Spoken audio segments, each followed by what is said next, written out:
garlic, saka onion, red onion, or sibuyas na puti, pwede. Sunod natin gawin, gagawa tayo ng sabaw ng escabeche. Lagay muna ako ng 1/2 cup ng tubig. Tapos, lagyan ko ng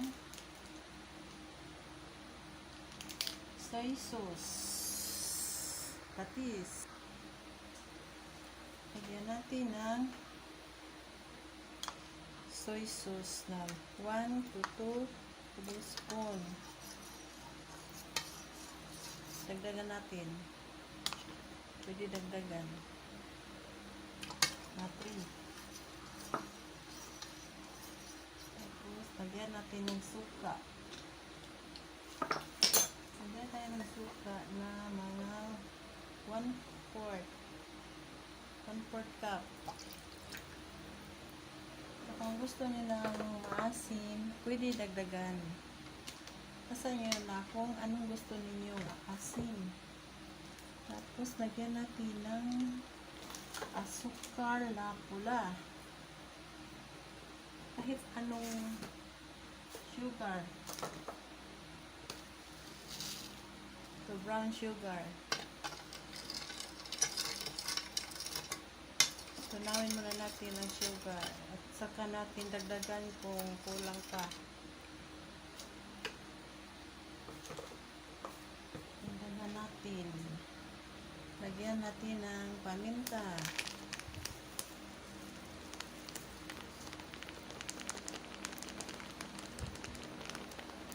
Mga 1/2 teaspoon lang. Ayan. Lagyan natin ng garlic powder.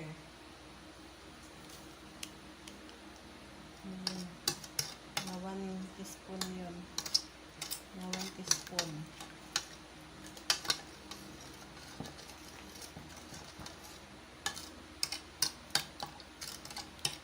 Nawa natin ng garlic.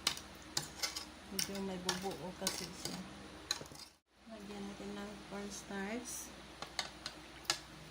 1 teaspoon lang muna, baka sobrang ano siya, lapot.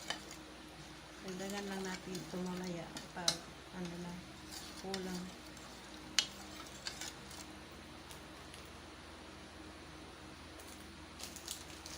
Tapos lagyan natin ng kunting seasoning.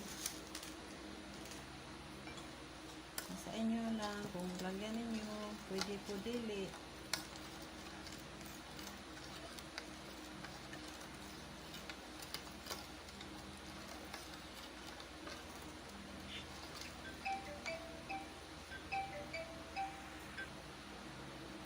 Maglagay na rin ako ng asin.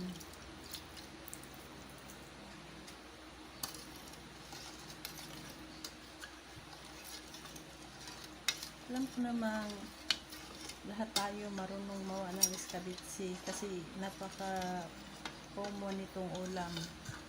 Kahit saan, na probinsya,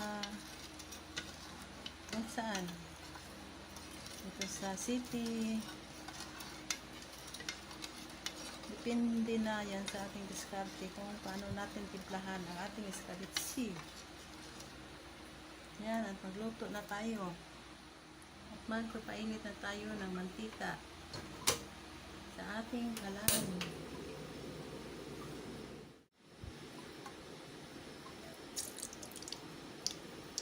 Kunti lang ng mantika.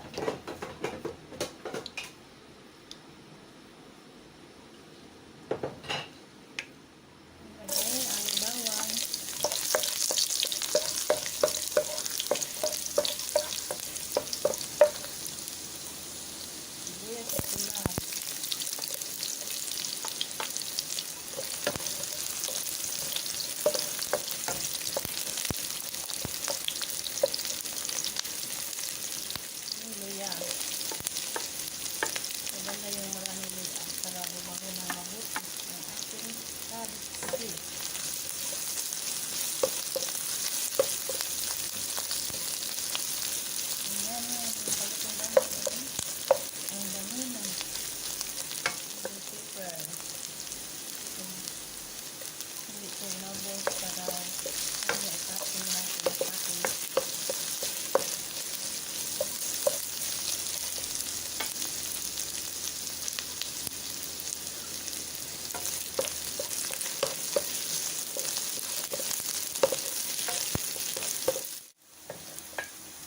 Sunod na natin ang carrot.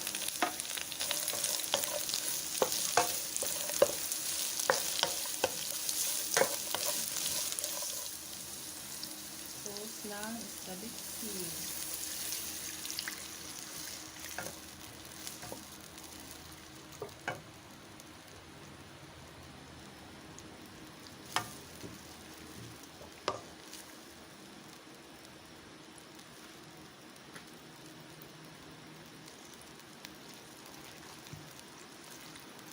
Hintayin na natin kumulo.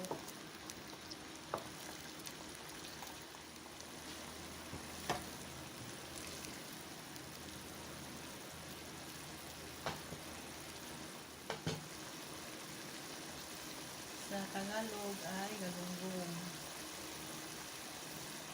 Habang maghintay tayo na lumambot yung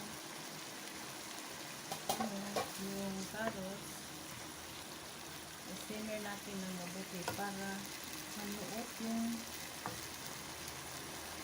sarap sa sauce ng escabeche. Ayan. Haluan muna natin.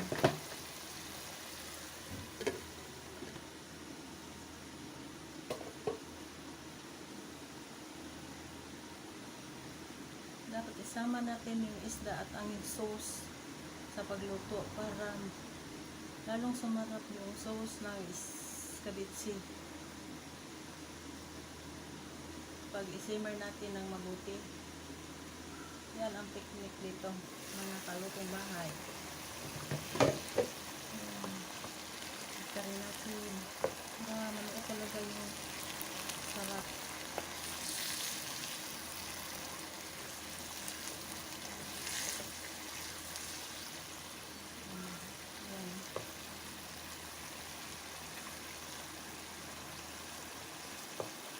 Simmer natin ng mga 5 minutes.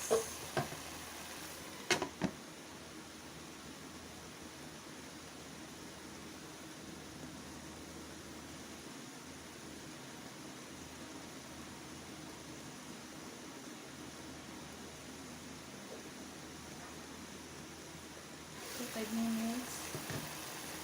Tikman natin. Ang tama na ito. Alat, maasim, sa tamis. Tikman natin.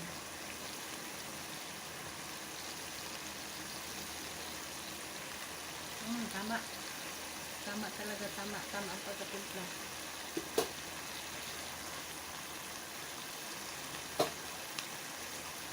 At luto na to mga kalutong bahay.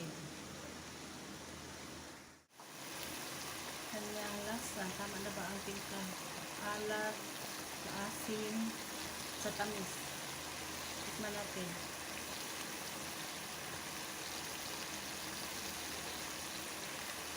Tama.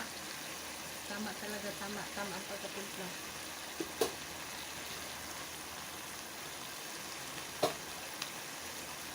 At luto na to mga kalutong bahay.